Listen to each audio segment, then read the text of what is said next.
Hello students, आज हम पढ़ेंगे रिसोर्सेज एंड उनकी डेवलपमेंट के बारे में। तो सबसे पहले समझते हैं रिसोर्सेज को। रिसोर्सेज क्या होते हैं? What are resources? Everything available in our environment which can be use to satisfy our needs. हमारे एनवायरनमेंट में अवेलेबल प्रत्येक वस्तु जो हमारी नीड्स को, ज़रूरतों को पूरा करे, provided it is technologically accessible, जिसको बनाने के लिए टेक्नोलॉजी अवेलेबल हो, and economically feasible, economically possible हो, एंड कल्चरली एक्सेप्टेबल हो, उसको हम रिसोर्स कहेंगे। That can be termed as resource. Human beings nature के साथ इंटरेक्ट करके through technology and create institutions to accelerate their economic development, and institute बनाते हैं अपने इकोनॉमिक डेवलपमेंट को तेज करने के लिए, एक्सेलरेट करने के लिए। What do you think? Do you think that resources are free gift of nature? No, they are not. Resources are a function of human activities. Human beings transform material available in our environment into resources and use them. Human beings environment में available material को transform करते हैं.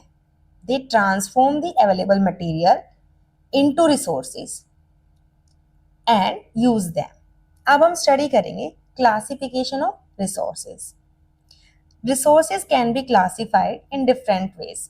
First हम study करते हैं on the basis of origin. Origin के basis पे दो टाइप से क्लासिफाई किया जाता है, biotic and abiotic. Biotic, these are obtained from biosphere. इसका मतलब इनके पास लाइफ होती है, they have life. Example, human beings,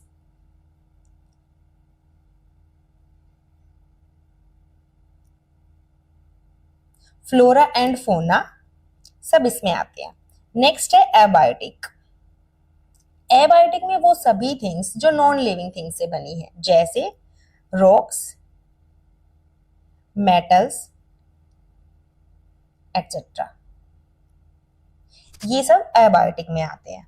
on the basis of exhaustibility, खत्म होने के बेसिस पे, first one is renewable and next is non renewable. Renewable, renew plus able, these resources can be renewed, for example solar energy, wind energy, forest. Non renewable, these resources take millions of years in their formation, example fossil fuels. Next है on the basis of ownership. Ownership के basis पे, first one is individual resources. These resources are owned by individuals. Next is community resources. These are owned by whole community. पूरी community इन्हें use करती है। For examples, public parks, village ponds, etc. National resources. It means resources belong to nation. International resources. These are resources regulated by international institutes. Next है on the basis of status of development. First one is potential resources. ये वो resources हैं जो एक जगह पर मिले but utilized नहीं हुए. They are not utilized.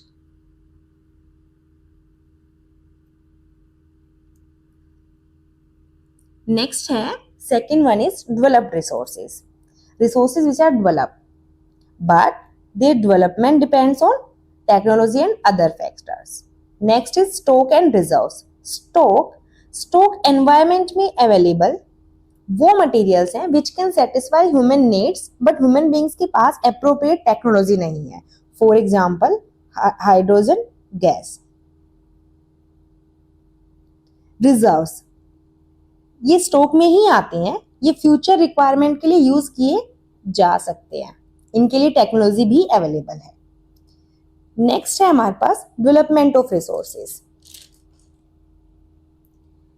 Resources के बारे में समझने के बाद हम रिसोर्सेज की डेवलपमेंट के बारे में स्टडी करेंगे। An equitable distribution, it means proper distribution and equitable distribution of resources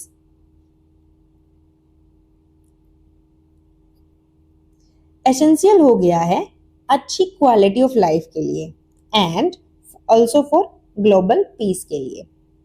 but resources का डेप्लीशन अगर इसी तरीके से होता रहा, कुछ लोग और कुछ कंट्रीज ही करते रहे, तो हमारा प्लेनेट और हमारा फ्यूचर डेंजर में आ जाएगा।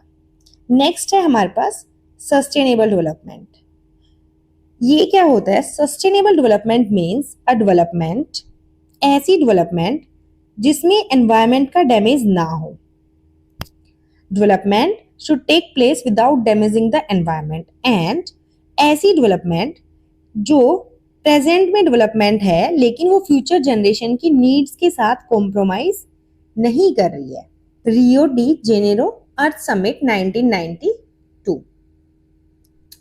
In June 1992, more than 100 heads of states, 100 countries के representatives रियो में मिले, met in Rio for the first international Earth Summit. Assembly leaders ने एक डेक्लेरेशन पे साइन किया। डेक्लेरेशन किस पे था? जो global climate change and biological diversity पे था। उन्होंने एक एजेंडा भी अडोप्ट किया, एजेंडा 21। इसमें क्या था कि 21st सेंचुरी में सस्टेनेबल डेवलपमेंट को अचीव करना है।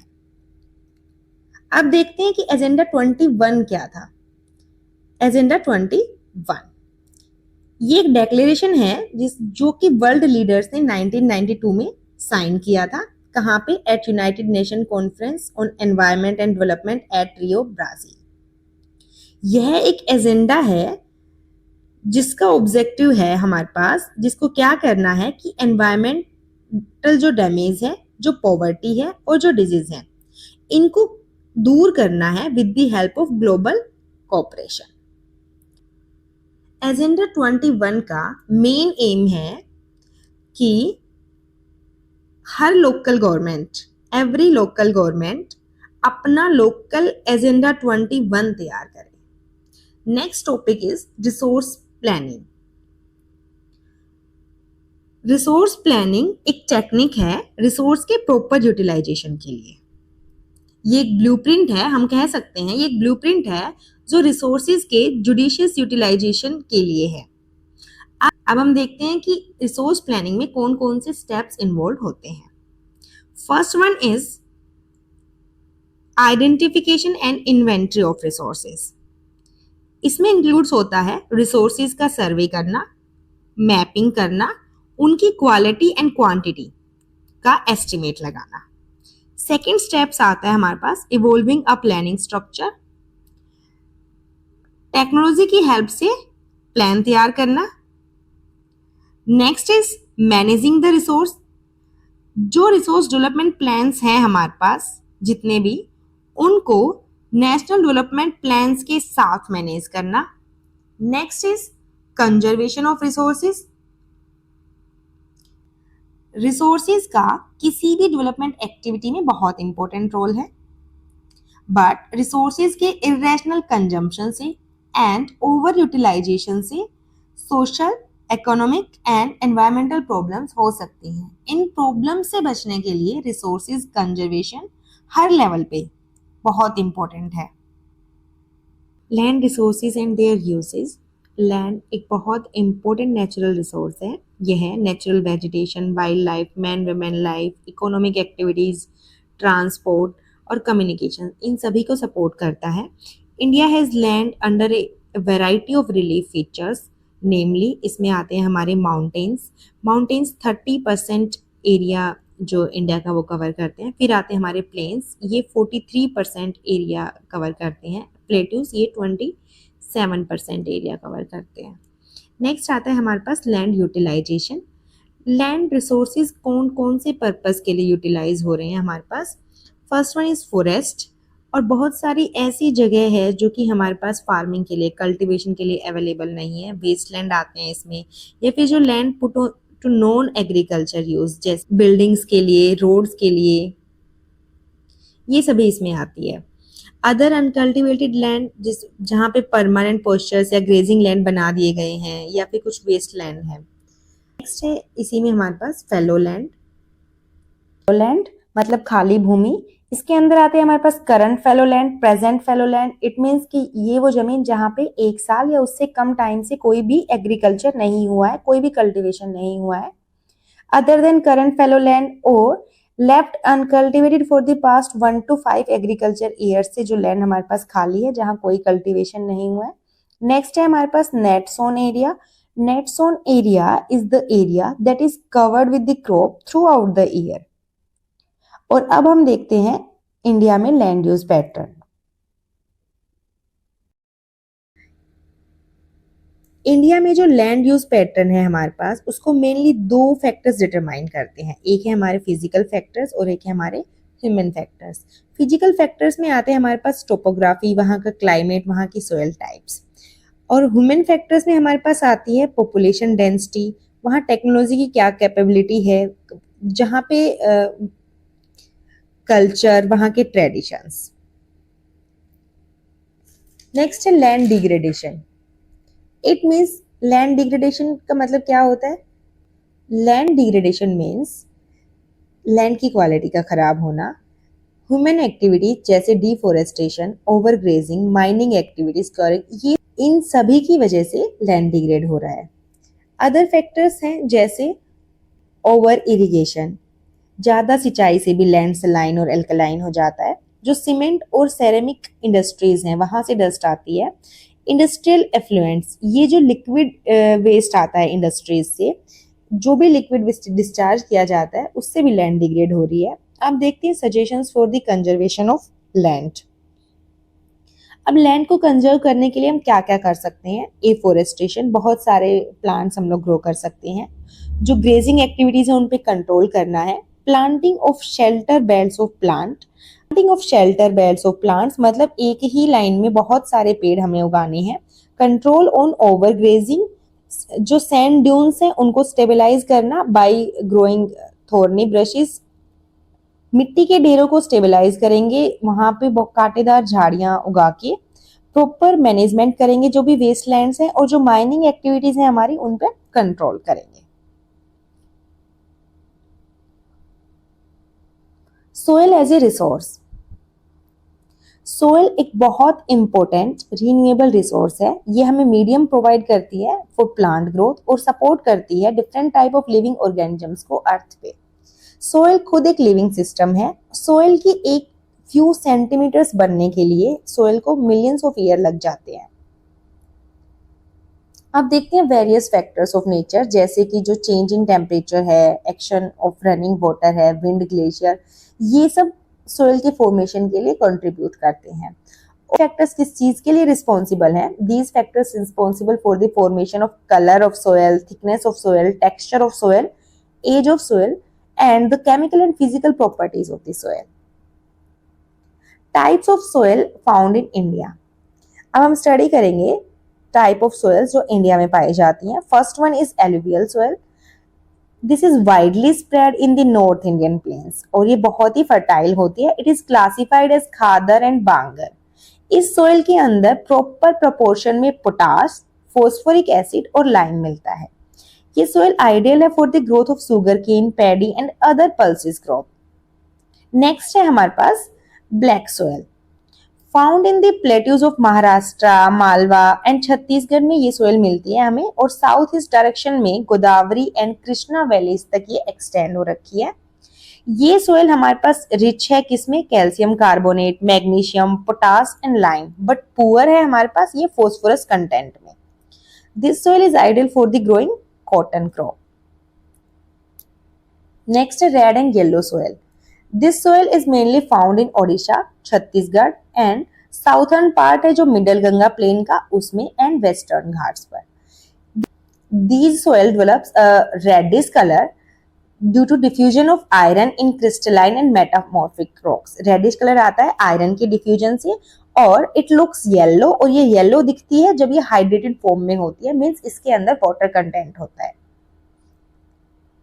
नेक्स्ट है लेटेराइट सोयल। लेटेराइट सोयल में जो लेटर वर्ड है, it means brick.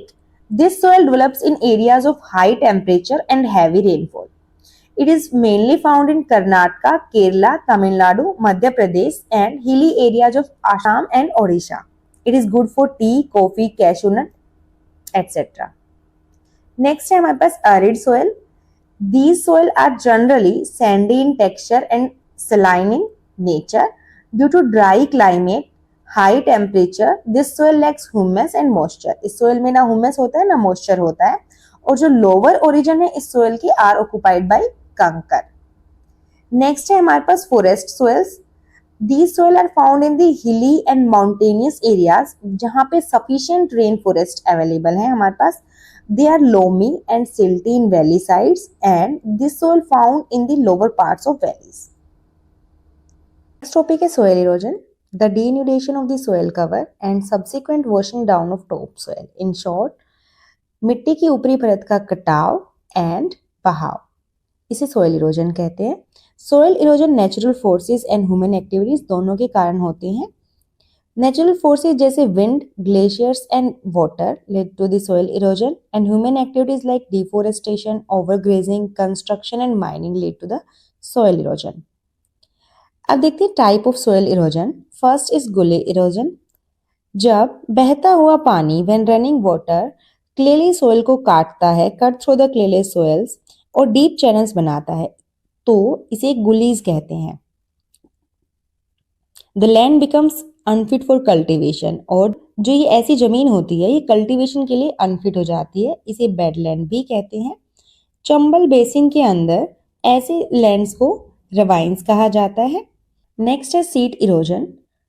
Sometimes water flows as a sheet cover over large areas. कई बार एक बहुत बड़े एरिया में पानी एक शीट की तरह बहता है और इसमें जो टॉप सोयल होती है वो वॉश्ड अवे हो जाती है, इसे ही सीट इरोजन कहते हैं. सोयल इरोजन कई बार डिफेक्टिव मेथड्स ऑफ फॉर्मिंग की वजह से भी होता है. नेक्स्ट है soil conservation. First one is contour ploughing. Ploughing along the contour lines. Contour lines के पैरेलल प्लोइंग करने से वाटर फ्लो की स्पीड कम हो जाती है. Ploughing along the contour lines can decelerate the flow of water down the slope, इसे ही कॉन्टर प्लोइंग कहते हैं. नेक्स्ट है टेरेस कल्टीवेशन करके हम सोइल कंजर्वेशन कर सकते हैं.